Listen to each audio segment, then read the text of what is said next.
안녕하세요, 박지혜입니다. 오늘 저는 이 가치에 대해서 이야기를 해보려고 하는데요. 그에 앞서서 좀 에피소드 하나를 이야기할까 해요. 그러니까 때는 바야흐로 2014 멕시코에서 있었던 일인데요. 세계 10대 음악 페스티벌 중에 페스티벌 드 멕시코라는 음악 페스티벌이 있습니다. 거기에서 영광스럽게 첼리스트 요요마의 후임으로 메인 아티스트로 초청을 받게 됐어요. 행사 측에서는 기자회견이라는 걸 해야 되잖아요. 사람들이 많이 인볼브되게 가장 참여할 수 있게 홍보를 하고 싶고 기자회견도 그런 식으로 하고 싶었던 거죠. 그러니까 멕시코에서는 가장 유동인구가 많은 지하철역에서 기자회견을 게릴라 콘서트 형식으로 많이 해왔대요. 슈퍼주니어가 왔을 때도 지하철역에서 했다고 하고요. 그 무더운 어느 날 출퇴근 시간인데요. 가장 유동인구가 많은 지하철역에서 게릴라 콘서트 형식으로 연주도 막 하고 사람들 엄청 많을 거 아니에요. 기자회견도 같이 하게 되었습니다. 그게 예정이 되어 있었는데 저를 초청하신 그쪽 주최 측의 기획사 대표님께서 운전을 하고선 저와 저희 팀을 차에 놓고 낡은 봉고차였어요. 거기에 놓고 잠깐만 기다리라는 거예요. 지하철역에 도착했는데 자기가 잠깐 먼저 들어갔다 올 테니까 다시 데리러 올 때까지 봉고차에 들어있으래요. 근데 한 20분, 30분이 지나도 안 오시는 거예요. 이상하다. 근데 그때 당시 이제 뭐 와이파이도 안 터지고 그러니까 먹통 핸드폰이니까 갖고 뭘 또 못하고요. 그냥 기도하고 있었는데 주변에 엄청 사람이 많은데 세상에 역에도 중무장을 한 그 기관총 알죠? 그냥 두두두두 하면 나가는 거 람보 이런 데서 봤을 만한 그런 기관총에 완전 풀로 방탄조끼 같은 거 입고선요 특수 요원들 있잖아요. 스페셜 에이전트들 그런 사람들이 깔려 있는 거예요. 와 역시 이렇게 신경을 또 쓰고 계시는구나 라고 생각을 했습니다. 10분 30분 지나 멕시코 쪽에 기획사 대표님께서 저를 데리러 오셨어요. 그때 제가 그 금색 레깅스에다가 이제 게릴라 콘서트니까요. 저도 느낌이 맞추려고 금색 레깅스에다가 그 페스티벌에서 입는 스태프들 검은색 티셔츠를 입고 이렇게 막 씩씩하게 갔어요. 봉고차 주변으로 있었던 중무장한 스페셜 에이전트들이 저희 팀을 둘러싸고 가는 거예요. 아 이렇게까지 신경을 써주나? 막 뭔가 특별 대우 받는 것 같고 막 이렇게 막 갔어요. 주변엔 한 10명 정도의 기관총을 든 중무장을 하고 완전 풀로 장착하고 그 특수 요원들이 같이 간 거예요.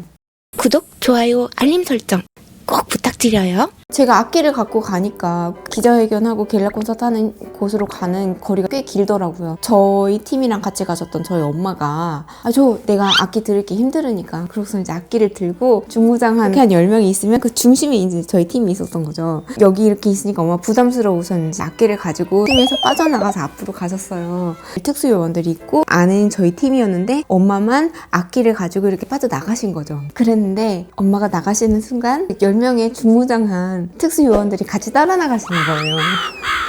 그래서 엄마가 이제 저희 기자들이 사진 찍고 가는 것도 사진 찍고 하는데 이렇게 카메라에 안 걸리시려고 저쪽 앞에 나가셨어요. 그랬더니 기자들은 그대로 이제 찍고 계신데 특수요원들이 전부 다 엄마를 따라서 가시는 거예요. 나중에 알고 보니까 멕시코의 보안을 위해서 안전을 위해서 가장 유동인구가 많은 지하철역인데다가 출퇴근 시간인데다가 사람이 엄청나게 많이 몰렸어요. 여기 자료 화면을 띄워주실 건데 그 안전 때문에 국보급 명기라고 하니까 과르네리를 지켜라 하는 그 사명감을 가지고 특수요원들을 붙여주신 거예요. 저를 보호하시려고 한 게 아니라 악기를 보호하시려고 했던 거겠죠. 아무래도 저희가 이렇게 해외 공연 가거나 저가 항공 이런 거를 못하는 이유가 그렇게 해서 무슨 일이 있으면 과르네리 같은 건 보험을 들고 있거든요. 악기의 가격의 퍼센티지로 무슨 일이 있을 때 배상받을 수 있도록 보험을 매년 들고 있습니다. 근데 그런 조건 중에 몇 가지가 있는데 오토바이를 타면 안 된다. 악기를 트렁크에 둬서는 안 된다. 이런 조항들이 있어요. 그중에 저가 항공을 가서는 안 된다. 이런 것들이 있어요. 그래서 항공사도 스타 얼라이언스라든지 아실 법한 그런 대형 항공사에 탔을 때 무슨 사고가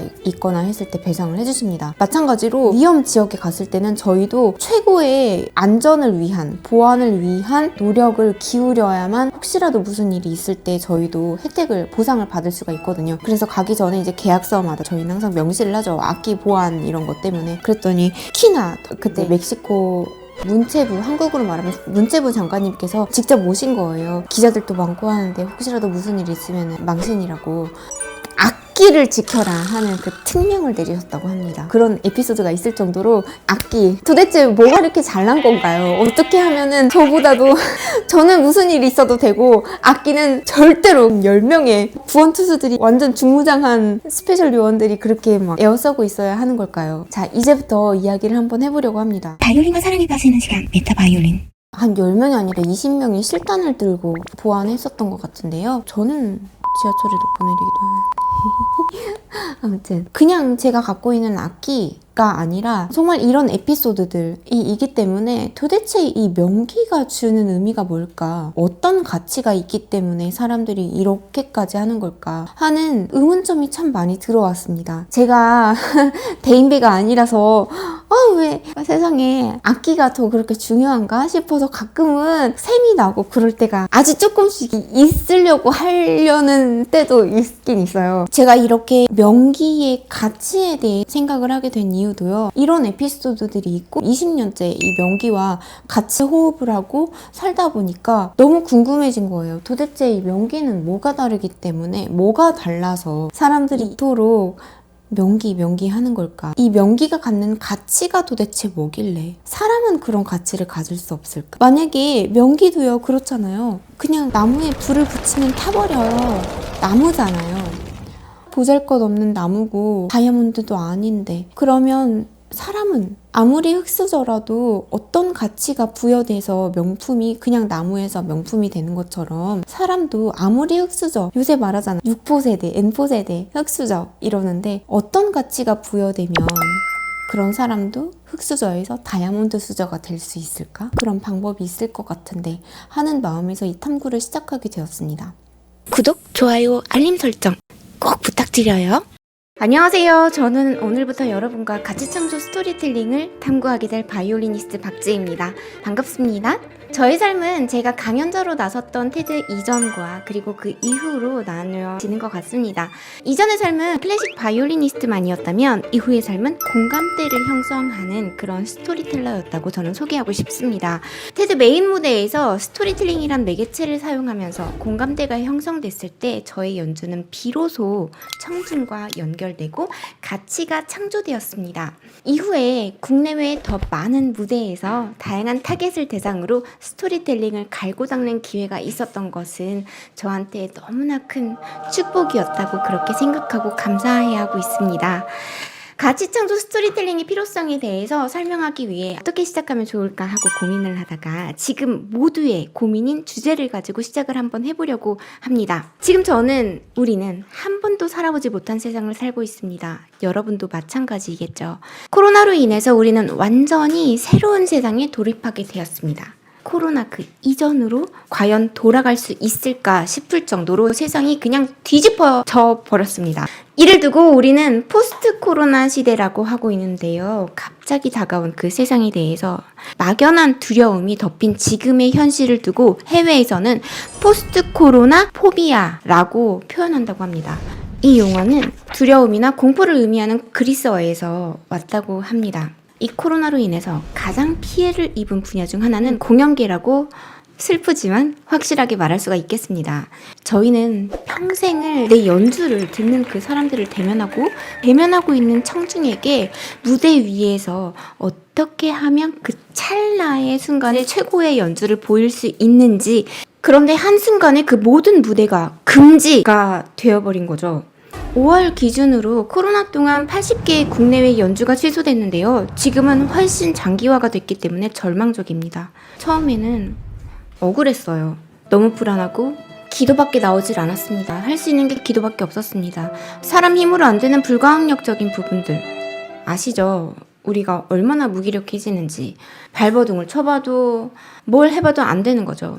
상황은 변함이 없고 변화가 없으니 더 암울해지더라고요. 그런데요, 어느 순간 제가 너무 힘들었던 순간들이 지금의 힘든 상황과 오버랩이 되기 시작했습니다. 그런 기억들이 상기되면서 상황은 바뀐 것이 1도 없어요. 그런데 절망적인 몸부림치던 그런 마음에서 아니야, 이 순간이 어쩌면 기회가 될 거야. 될 수 있어! 하는 그런 막 희망찬 마음으로, 그리고 간절한 마음으로 바뀌기 시작했습니다.